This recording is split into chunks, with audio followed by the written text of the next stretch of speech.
ഇങ്ങനത്തെ solution business ഇൻഡസ്ട്രിയിൽ എങ്ങനെയാണ് ഒരു ഐക്കൺ അല്ലെങ്കിൽ ഡിഫറെൻ്റ് ആവുന്നത്? പാക്കേജിംഗ് മെഷീനറി രംഗത്ത് ടീടെക് ഒരു ഐക്കണായിട്ട് നിലനിൽക്കുന്നുണ്ട് എന്നുണ്ടെങ്കിൽ ടീടെക്കിൻ്റെ പാക്കിംഗ് മെഷീൻസിൻ്റെ ക്വാളിറ്റി തന്നെയാണ് ഇതിൻ്റെ പ്രധാന പില്ലർ എന്ന് പറയുന്നത്. ഒരു സ്മോൾ സ്കെയിൽ ഇൻഡസ്ട്രിക്ക് അതിൻ്റെ ഗ്രോത്തിനനുസരിച്ച് പ്രൊവൈഡ് ചെയ്യാൻ പറ്റുന്ന എല്ലാവിധ പാക്കേജിംഗ് റിലേറ്റഡ് മെഷീൻസും ടീടെക്കിൽ അവൈലബിൾ ആണ്. Packing, filling, batch coding, secondary packing machines ആണ് നമ്മൾ പ്രൊവൈഡ് ചെയ്യുന്നത്. അപ്പോൾ ഓരോ വളർച്ചയിലും നിങ്ങൾക്ക് ആവശ്യമായ എല്ലാ ഡിഫറെൻറ്റ് മെഷീൻസും നമുക്കിന്ന് പ്രൊവൈഡ് ചെയ്യാൻ സാധിക്കുന്നു എന്നുള്ളത് തന്നെയാണ് ടീടെക്കിൻ്റെ ഏറ്റവും പ്രധാനപ്പെട്ട പോയിന്റ്. ഒരു സ്മോൾ സ്കെയിൽ ഇൻഡസ്ട്രി തുടങ്ങുമ്പോൾ ആദ്യമായിട്ട് നമുക്ക് വേണ്ടത് ഫില്ലിംഗ് മെഷീൻസ് ആണ്. നിങ്ങളുടെ പ്രോഡക്റ്റ് പൗഡർ ടൈപ്പ് ആയിക്കോട്ടെ, ഗ്രാനുലർ ആയിക്കോട്ടെ, ലിക്വിഡ് ആയിക്കോട്ടെ, പേസ്റ്റ് ആയിക്കോട്ടെ, ഇതെല്ലാം നിശ്ചിത അളവിൽ ബോട്ടിലേക്കോ കവറിലേക്കോ ഫില്ല് ചെയ്യാനുള്ള ഫില്ലിംഗ് മെഷീൻസ് ആണ് ആദ്യമായിട്ട് വേണ്ടത്. സോ അതിന് ഡിഫറെൻറ്റ് റേഞ്ച് അല്ലെങ്കിൽ ഡിഫറെൻറ്റ് ടൈപ്സ് ഓഫ് മെഷീൻസ് തെക്കാനത്തിൽ അവൈലബിൾ ആണ്. അതോടൊപ്പം തന്നെ നിങ്ങൾ ഈ ഫില്ല് ചെയ്തിരിക്കുന്ന പ്രോഡക്ട്സിന് പ്രോപ്പറായിട്ട് സീൽ ചെയ്യാൻ പറ്റിയ സീലിംഗ് മെഷീൻസ്, അപ്പോൾ ഒരു കൺവെയർ ടൈപ്പ്, ബാൻഡ് സീലേഴ്സ് തുടങ്ങി നമുക്ക് അതിന് ഡിഫറെൻറ്റ് ടൈപ്പ് ഓഫ് മെഷീൻസ്, ഒരു ഉദാഹരണം പറയുകയാണെങ്കിൽ ലേസ് പോലെയൊക്കെ എയർ ഫില്ല് ചെയ്ത് നൈട്രജൻ എയർ ഫില്ല് ചെയ്ത് പാക്ക് ചെയ്യാൻ പറ്റുന്ന നൈട്രജൻ ഫില്ലിംഗ് മെഷീൻസ്. സപ്പോസ് നമുക്ക് എയർ എല്ലാം റിമൂവ് ചെയ്ത് ഷെൽഫ് ലൈഫ് ഇൻക്രീസ് ചെയ്തിട്ടുണ്ട് വാക്വം പാക്കിംഗ് മെഷീൻസ്.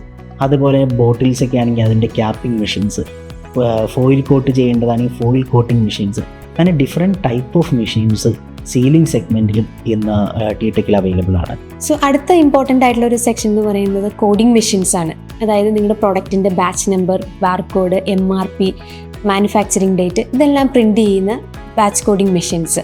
അതായത് ഒരു മാനുവൽ മെഷീൻ ഒരു 3000 രൂപയൊക്കെ തുടങ്ങിയ വളരെ സിമ്പിളായിട്ടുള്ള മെഷീൻസും ഉണ്ട്.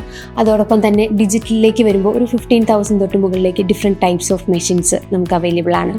അപ്പോൾ ഒരു സ്മോൾ സ്കെയിൽ ഇൻഡസ്ട്രിക്ക് വേണ്ട ബേസിക് എല്ലാ machines, filling, sealing, batch coding മെഷീൻസൊക്കെ നമുക്ക് അവൈലബിൾ ആണ്. ഇതോടൊപ്പം തന്നെ ഇതിൽ സ്കെയിലപ്പ് ചെയ്യുമ്പോൾ ഇതിനോട് കൂടി ആഡ് ചെയ്യാൻ പറ്റുന്ന സെമി ഓട്ടോമാറ്റിക് മെഷീൻസിൻ്റെ കോമ്പിനേഷൻസും നമുക്ക് അവൈലബിൾ ആണ്. അതിൻ്റെ തൊട്ടടുത്ത സ്റ്റേജിൽ ലാർജ് സ്കെയിൽ ഡെവലപ്മെൻറ്റിലേക്ക് വന്നു കഴിഞ്ഞാൽ നമുക്ക് ചെയ്യുന്ന ഫുള്ളി ഓട്ടോമാറ്റിക് മെഷീൻസ് നമുക്ക് അവൈലബിൾ ആണ്.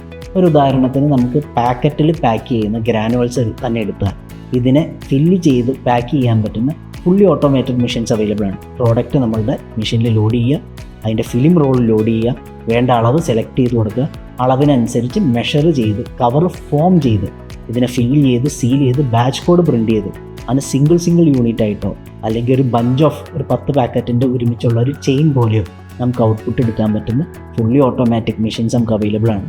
മിനിറ്റിൽ 10 മുതൽ 40 പാക്കറ്റ് വരെയൊക്കെ ഔട്ട്പുട്ട് എടുക്കാൻ സാധിക്കുന്ന ഹൈ എൻഡ് മെഷീൻസും നമുക്ക് അവൈലബിൾ ആണ്. അതോടൊപ്പം തന്നെ ഇമ്പോർട്ടൻ്റ് ആയിട്ട് വരുന്ന മെഷീൻസ് ആണ് ഇൻഡക്ഷൻ സീലേഴ്സ്. നമുക്കറിയാം ട്രെൻഡിങ് ആയിട്ട് നമ്മൾ കാണുന്നതാണ് പിക്കിളെല്ലാം ഇൻഡക്ഷൻ സീൽ ചെയ്താണ് വരുന്നത്.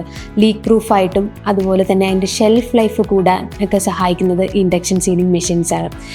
അതുപോലെ തന്നെ മറ്റൊരു ഇമ്പോർട്ടൻറ്റ് മെഷീനാണ് ലേബിൾ ആപ്ലിക്കേറ്റേഴ്സ്. നിങ്ങളുടെ ബോട്ടിലിൻ്റെ പുറത്ത് ലേബിൾ ഒട്ടിക്കാനായിട്ട് സഹായിക്കുന്ന മെഷീൻസ് ആണ് ഈ ലേബിൾ ആപ്ലിക്കേറ്റേഴ്സ്. അത് semi automatic types of machines ഒക്കെ നമുക്ക് ഇന്ന് അവൈലബിൾ ആണ്.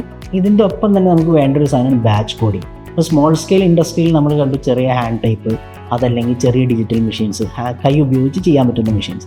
ഇതിൻ്റെ ഓട്ടോമൈസ്ഡ് വെർഷൻസ് നമുക്ക് അവൈലബിൾ ആണ്. കൺവെയർ ടൈപ്പ് TIJ പ്രിൻറ്റേഴ്സ് നമുക്ക് അവൈലബിൾ ആണ്. അത് 12.7 mm പ്രിൻറ്റ് ഹൈറ്റിലും 25 mm പ്രിൻറ്റ് ഹൈറ്റിലും 2 ഡിഫറെൻറ്റ് സൈസസിൽ നമുക്ക് അവൈലബിൾ ആണ്. അത് ബോട്ടിൽസിലാവട്ടെ അല്ലെങ്കിൽ നിങ്ങളുടെ കാർട്ടൺ ബോക്സസിലാവട്ടെ പൗച്ചസിലാവട്ടെ നമുക്ക് ഒരു കൺവെയറിലൂടെ മൂവ് ചെയ്യുന്ന പ്രിൻറ്റ് ചെയ്യാൻ പറ്റുന്നതാണ്. ഇനി കുറേയും കൂടി നമുക്ക് പ്രിൻറ്റ് ക്വാളിറ്റി കൂട്ടണം, അതിൻ്റെ ലൈഫ് കൂട്ടണം എന്നൊക്കെ ഉണ്ടെങ്കിൽ ഇതിന് ഉപയോഗിക്കാൻ പറ്റുന്ന CIJ പ്രിൻറ്റേഴ്സും നമുക്കിന്ന് അവൈലബിൾ ആണ്. സോ ഒരു സ്മോൾ സ്കെയിൽ ഇൻഡസ്ട്രിയിൽ നിന്ന് ലാർജ് സ്കെയിലിലേക്ക് വരുമ്പോൾ നിങ്ങൾക്ക് വേണ്ട എല്ലാ ടൈപ്പ് ഓഫ് ബാച്ച് കോഡിംഗ് ടെക്നോളജീസും നമ്മുടെ കയ്യിലുണ്ട്. അപ്പോൾ ഒരു ടോട്ടാലിറ്റിയിൽ നമ്മൾ നോക്കുമ്പോൾ ഒരു ചെറുകിട സംരംഭകൻ അവൻ സ്റ്റാർട്ട് ചെയ്യുന്ന സ്റ്റേജ് മുതൽ അവൻ ഓരോ ലെവൽ വളരുന്നതിനനുസരിച്ച് നമുക്ക് ഒത്തിരി മെഷീൻസ് കൊടുക്കാൻ പറ്റും. എന്തുകൊണ്ടാണ് ടീടെക്ക് ഈ മേഖലയിൽ ഒരു ഐക്കണായിട്ട് നിൽക്കുന്നതെന്ന് ചോദിച്ചാൽ പ്രധാനപ്പെട്ട കാര്യം അതിൻ്റെ ക്വാളിറ്റി തന്നെയാണ്. നമ്മൾ കൊടുക്കുന്ന മെഷീനറീസിൻ്റെ ക്വാളിറ്റിയാണ് നമ്മൾ കഴിഞ്ഞ 25 വർഷങ്ങളായിട്ട് മാർക്കറ്റിൽ ടോപ്പായിട്ട് നിലനിൽക്കുന്നത്.